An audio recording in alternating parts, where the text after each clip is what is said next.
Great day, guys. So I made some space on my phone and I'm gonna enjoy it and record an audio for you guys.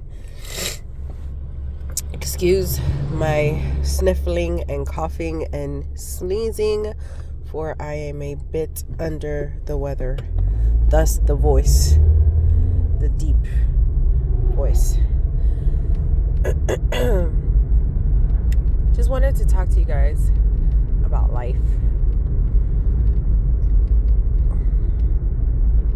Things happen in life, and when things happen in life, we don't have the power to change the things that happen to us or to always predict the outcome of our circumstances, but we do have the power to dictate and choose our decisions, our choices after that.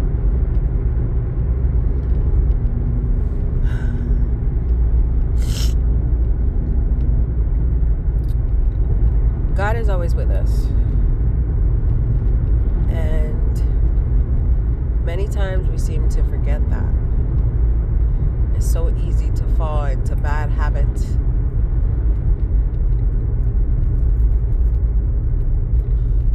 But when we do, we just need to take a deep breath and remember that God has better things for us. And I wish to speak about something and not just ramble or be completely out of sequence with my tone. Not with my tone, with my message.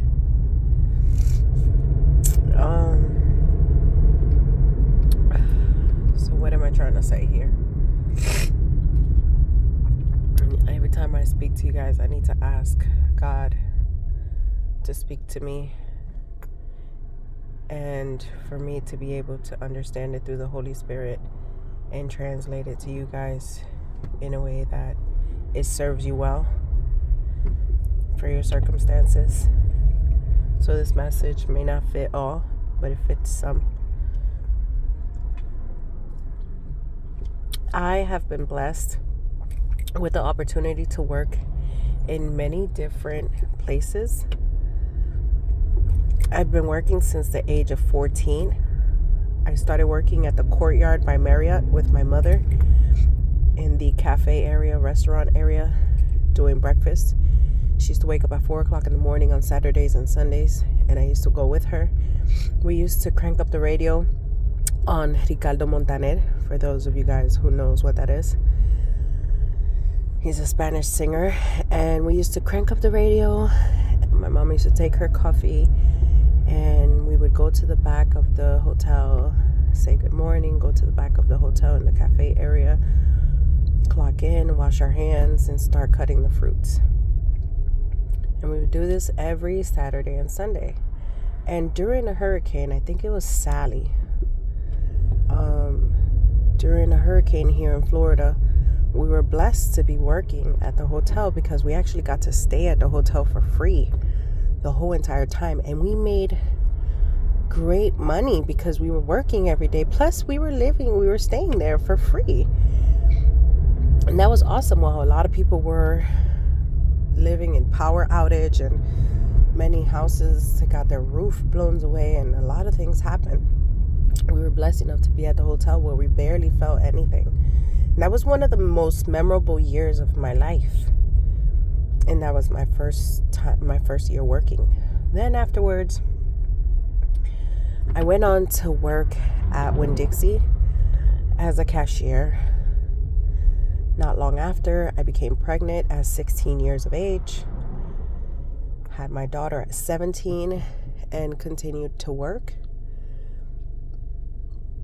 I went back to work to Winn-Dixie.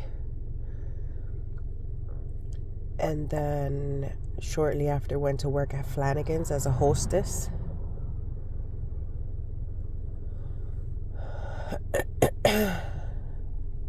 then going back to Winn-Dixie. I went back to Winn-Dixie. I believe I did every single department in Winn-Dixie. I did dairy. I did the cashiering, a bit of the front desk. I did produce, definitely did the bakery and deli. And that's where I discovered my love for baking. And then afterwards, I went to Walmart as a cashier in 2010. Worked there for a few years until I became pregnant with my son at 22 years of age. After that, I transitioned to banking. Started working at TD Bank. From TD Bank, I went to Wells Fargo. I was trained as a teller and was a very high seller of the products and learned quite a lot. Was moving my way up to lead teller. But in the process, I got very stressed just because of the way that things were ran, the way that things were done. It was a climb up in the ladder, and many people were trying to climb up the ladder unethically, and it was just stressing me out because that's not the way that I do things. So I got out of there. I worked for a few weeks at an insurance company. I did horribly. They actually gave me a severance. And I went about my way. I don't even put those in my resume because I literally worked there for just a few weeks.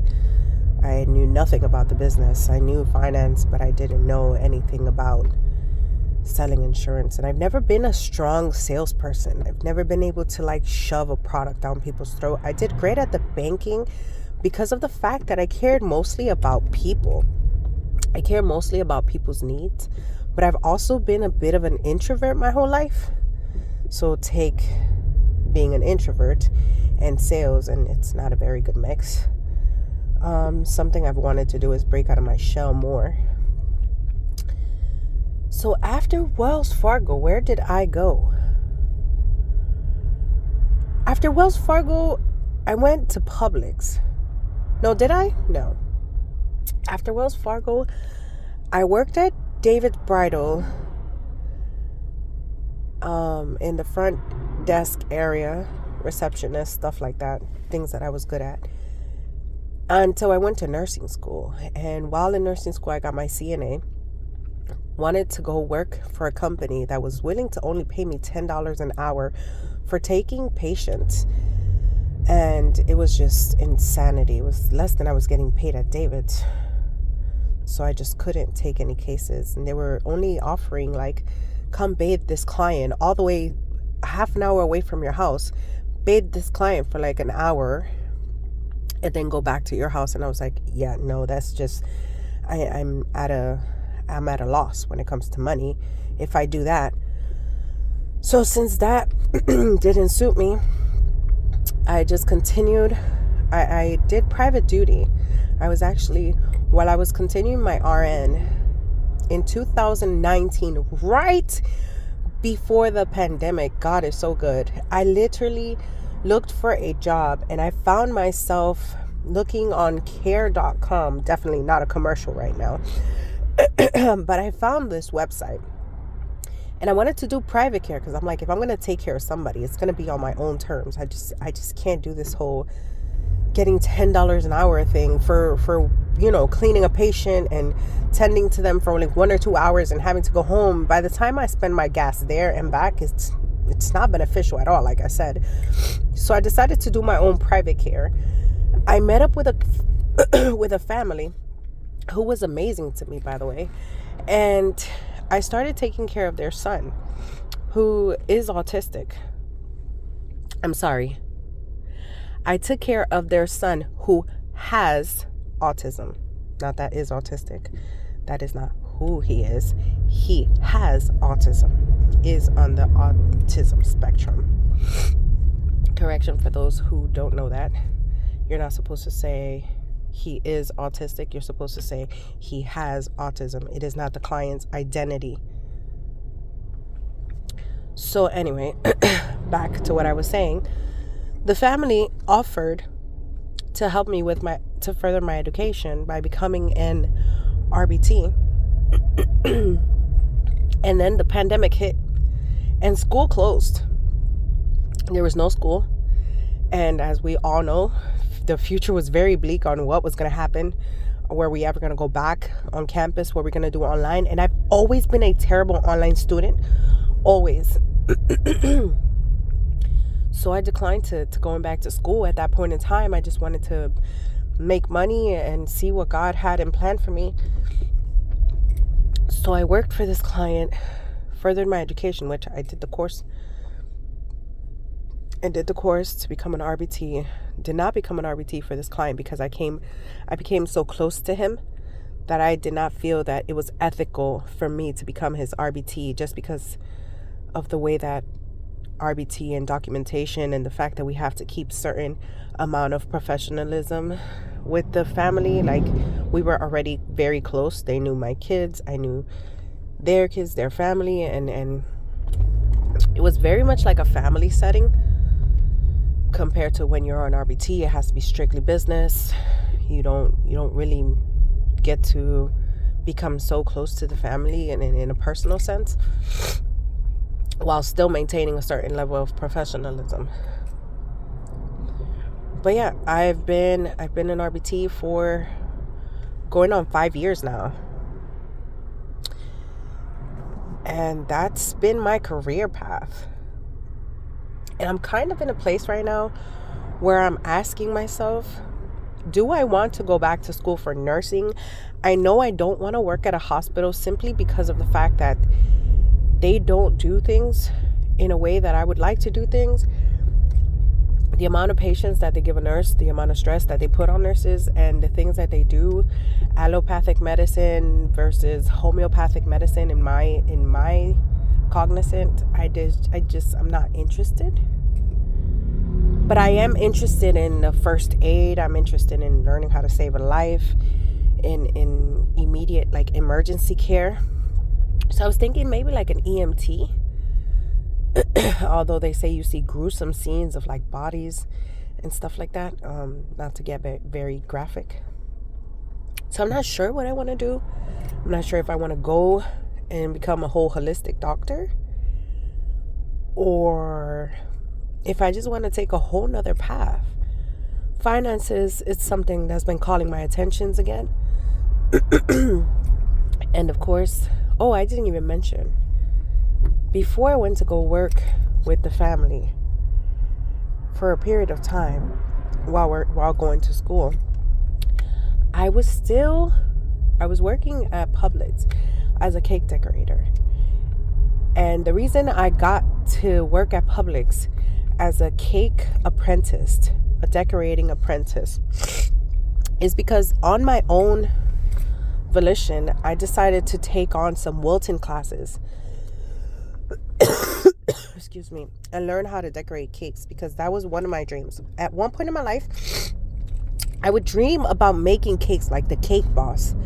I would dream that I would be making cakes next to the Cake Boss, and that I would have my own cafe, and that's still been one of my great dreams. So that's one of my passions. That's one of my loves. So that's another thing. So I have the nursing background.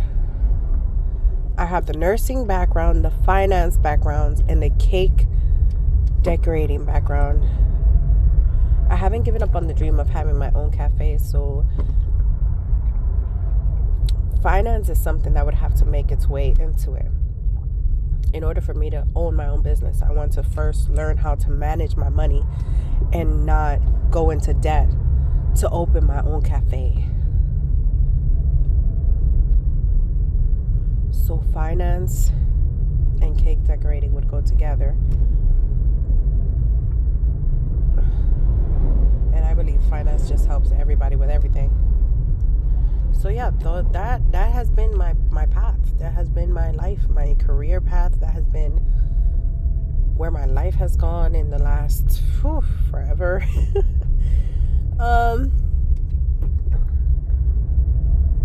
That's where I am right now. So for those of you who don't know what you're going to do with your life, with your career, with your self, I literally had a teacher in college who was my strategies for success teacher, professor. And she had been a police officer in the NYPD. She had been a lawyer, and she had been a psychiatrist, I think. Psychiatrist or psychologist. I'm not sure which path she took. And then she became a whole professor while being a motivational speaker and a writer. So for those of you who feel like you have no time in life, for those of you who feel like you just can't do something with yourself, like, listen, you have plenty of time. You will be able to do this. You just have to start. Just start somewhere. Pray to God. Ask Him to guide your way and pave the path. And He will guide you. And just keep going. Just keep going. Move forward. Just move forward. You will get there. Just keep taking steps forward.